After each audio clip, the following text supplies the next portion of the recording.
Next is green tea, which you guys are drinking a mixture.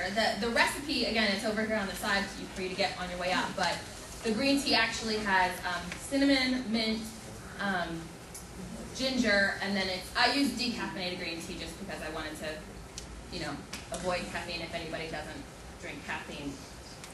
So both green and black teas are very rich in your disease-fighting nutrients, but green tea is less processed, and so then it has more of these important nutrients, so you might want to choose green tea. Studies have shown that it appears that up to 10 cups per day are safe, so I don't really know anyone who's drinking that much, but if you want to have, a cup or two a day, I think it's perfectly fine. And, I get asked a lot about, is it okay to do this when on chemotherapy? And I think as long as you're drinking the tea and not taking green tea pills, it's fine to have a cup or two a day, and that's not going to interfere with your chemotherapy. Just note, though, that very, very high intakes, usually in a supplement form, can affect blood clotting. So if you're on like warfarin or Coumadin or any different drugs that affect your platelets, then please be careful with any high levels of green tea. So as I already kind of touched on, green tea is loaded with polyphenols and flavonoids, which are important antioxidants. There's been lots of studies looking at green tea. It's shown a decreased risk of death from all causes, protecting cardiovascular health, lowering blood pressure.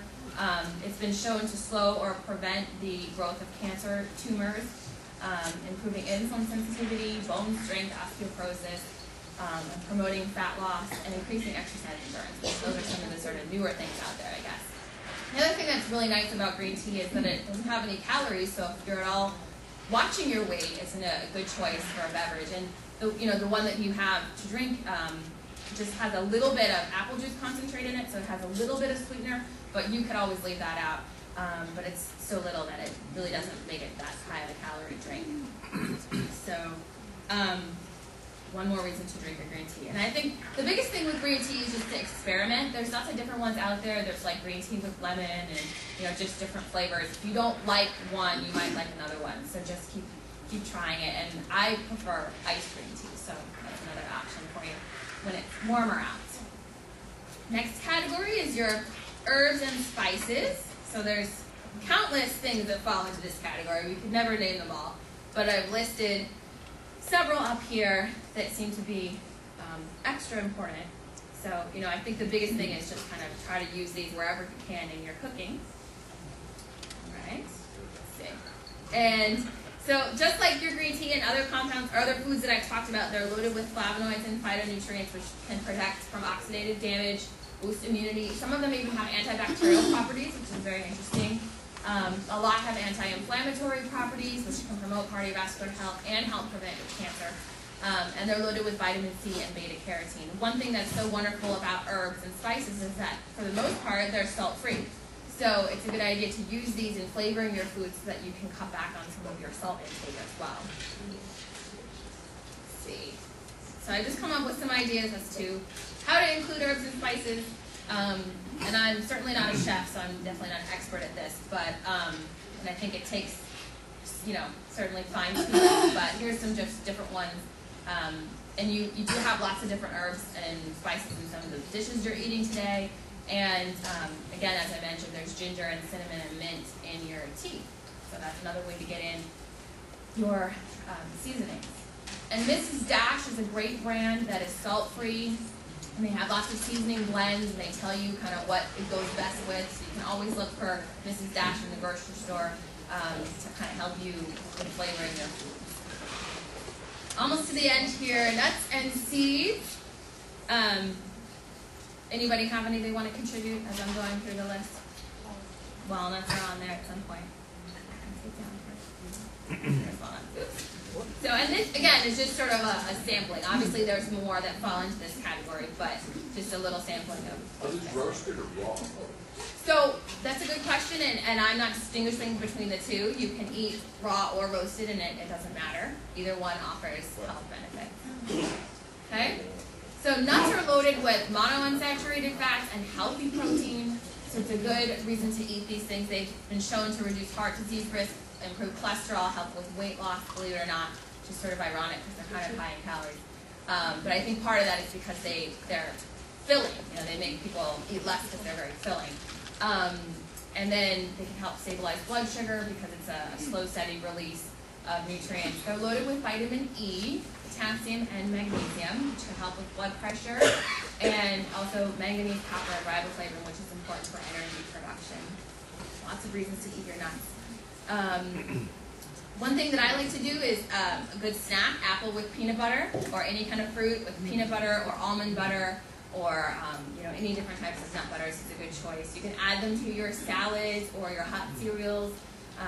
Sometimes adding to a stir fry is another way to get in extra nuts, which are quite yummy. And then even adding it to a smoothie. So peanut butter in a smoothie is actually really delicious, and it helps get extra protein. So if you're needing extra protein because you're going through cancer treatment, maybe try mixing in some nut butter into your smoothie.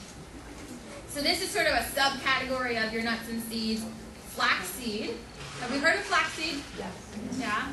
Anyone never heard of flaxseed? No? Okay. So flaxseed is available in different forms, as a flour, as a meal, as oil, or as whole flax seeds themselves. And there's different colors of flax seeds. There's like golden and there's brown. What's most important to remember is that the whole seeds cannot be digested. So it's really important that you eat the ground flaxseed meal, or that you grind your own flax seeds. So the best way probably to do it would be to buy the whole flax seeds, take out a small serving and grind it in the coffee grinder, and then store the ground flax seeds in your refrigerator or your freezer, and then only grind it, you know, as you're using it. That sort of extends the shelf life for as long as possible, because whole flax seeds don't go bad as quickly as the ground. Otherwise, if you just buy the ground stuff, you can keep it in your refrigerator or freezer, and that'll help it keep a little bit longer. But it is important to eat the ground flaxseed.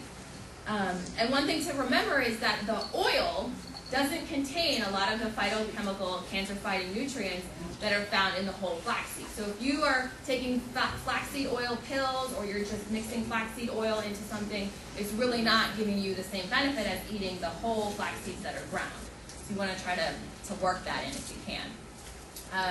The main phytochemical in flax seeds are lignans, and they've definitely been shown to decrease cancer risk, maybe even help with hot flashes. They're also loaded with the plant version of your omega-3 fatty acids. So there's alpha-linolenic acid is sort of the plant version of the omega-3s that fish have. So, and flax seeds are a really, really good source of that, which can help with blood pressure and cholesterol and heart disease. Ground flaxseed is also a wonderful source of fiber. So if you're having any difficulty with constipation, it's sort of a nice natural laxative that I like to recommend to people struggling with constipation. And don't forget that walnuts also have omega-3 fatty acids as well, so you can use those too.